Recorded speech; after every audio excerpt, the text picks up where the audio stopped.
Hello everyone, today we're going to look at the game between Mikhail Tal and Vasily Smyslov in the 1959 Belgrade Candidates Tournament, where Tal absolutely demolished the opposition. So here Tal is playing white, Smyslov is playing black. Tal kicks off with 1e4 and Smyslov opts for a Caro-Kann. Here Tal plays d3, d5 was played and now knight d2 to support the e4 pawn.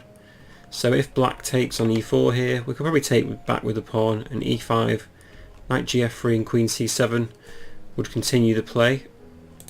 Instead, Smyslov plays e5 here, as Tal attacks upon e5 with knight gf3, and black defends with knight d7.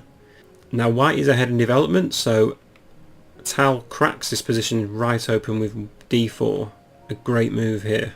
If e takes d4, Tal could play e takes d5, c takes d5 and knight takes d4. This d5 pawn is very weak now.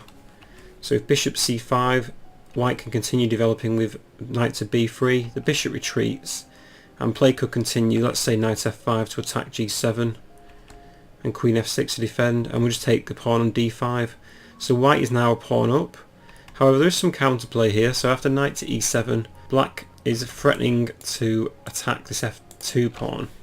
So knight d6 is forced, king f8 and just retreating the queen back to d2, which makes for a very interesting game. White is slightly better here with the extra pawn, but has to be very careful. This knight seems a bit offside and this bishop is blocked in. So it makes for an interesting game.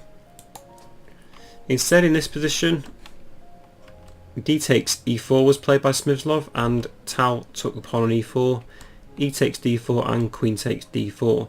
So white is actually very ahead in development here, 3 pieces out already.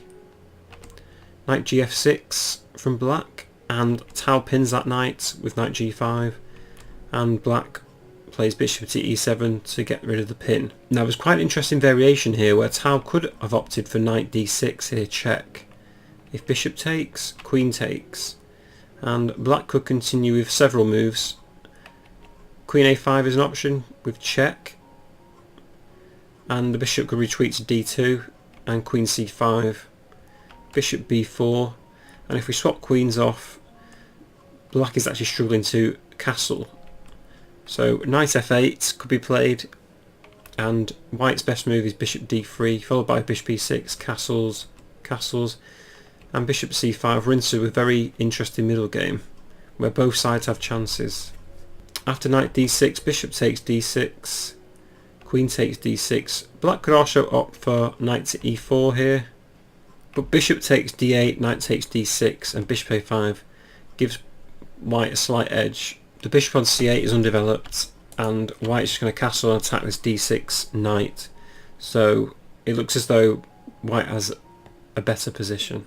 Instead of knight d6, however, Tal here castled queenside, doubling up on the d file with the queen and rook. Smyslov castled kingside. Tal here now played knight to d6. Knight f6 is another option, but then we just trade all the pieces off with bishop takes, queen takes, and possibly bishop c4, maybe queen h6 thrown in. And we just trade pieces, and again it's an interesting middle game where both sides have chances. But Tal didn't want to swap all the pieces off. He played knight d6, and Smyslov played queen to a5 here, attacking the a2 pawn. Tal defended it with bishop c4, and now b5 from Smyslov. Tal actually thought knight b6 was better, but white can also just take on f7 here and trade 2 pieces for the rook. And after knight b5, bd5 and c4, even though white has just swapped 2 pieces for the rook and a pawn, white's pieces seem to be in great attacking positions, especially in the centre of the board. Instead, b5 was played by Smyslov. And now bishop d2 here, attacking the queen. The queen retreats to a6, and now Tal plays knight to f5, which attacks the bishop on e7 with a check. So if black decides to take this bishop on c4, white will just recapture on e7 with a check and a tempo. So the bishop retreats to d8, and now Tal sacrifices his bishop. He plays an extraordinary move, queen h4, threatening to play queen g5 and attack and harass this g7 pawn. So Smyslov graciously accepts, takes the bishop, and now queen g5, threatening mate on g7. There's two moves to protect this, so g6 is an option. But then comes knight h6 check, king g7, and we play a move like bishop to c3, pinning the knight on f6. And if queen takes a2, Tal said he was very happy with rook he1, where even though white's a piece down, black's pieces are in quite a mess. And if, for instance, if this knight ever moves, the rook can take the bishop, this knight's pinned by this bishop, there should be great attacking potential. For instance, rook d6 off the top of my head looks like a great move. So there's a lot of ideas here for white.